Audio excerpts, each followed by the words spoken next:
let's bring in Ashley right now. We are talking about the weather situation, the lakes and swimming and all of that kind of good stuff, because a lot of people are looking for relief.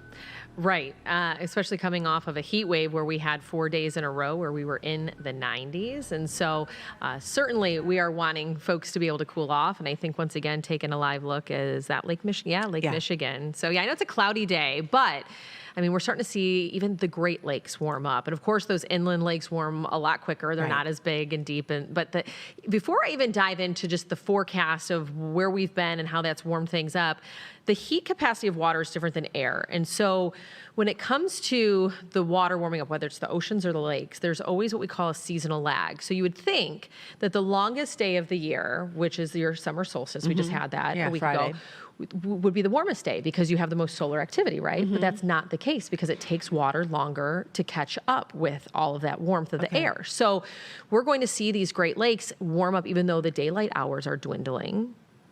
Because we're going I don't like you July. saying that, but I know, you're right. Right, Right. but so we, I guess I'm saying the best is still yet to come when it comes to the lakes. I like this. Yeah, so if you look at the temperatures that we've had over the last week, I mean, we had 4 days in the 90s, one that tied a record on Monday. Yesterday, we were in the upper 80s at Metro Airport, though I will say the temperatures varied greatly across southeastern Michigan yesterday, but it's really been 3 weeks since we've had a high lower than 70 degrees. And so we've been on a nice warm spell, and that has been expediting those temperatures. In fact, some of the inland lakes just within the last 3 weeks have been warming up more than 10 degrees. And so that's a huge difference. Now, here are the lake temperatures across lower Michigan. So Lake Erie, some surface temperatures clocking in at about 74 degrees. And that would be pretty close to what we consider comfortable to get into the water. I think 77 is what they say is really the comfortable swimming temperature, but that's certainly safe. You get lower than 60 degrees, and that's considered unsafe to be in the water. So up towards Ludington, Lake Michigan, low 50s, you're still not wanting, maybe you dip your toe in, but you're not wanting to you do the ankles if you want, but that's right. More.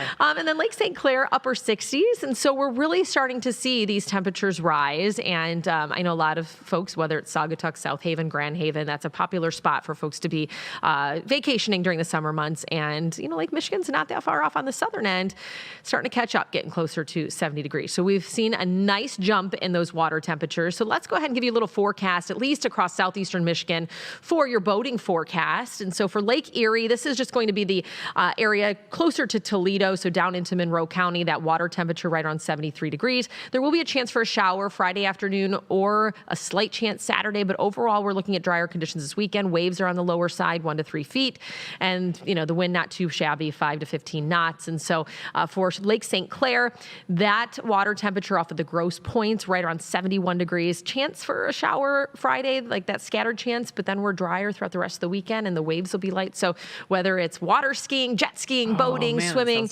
all of that's going to shape up to be really nice this weekend with the warmer temperatures. And that water is just going to continuously warm up because we have yet to see really the full effect of what we just had over the last few days because of the lag. So I like this perspective, Ashley. I do. I like it a lot. I like to take the glass half full approach, Karen. Exactly. I know you and I are the same on that. All right.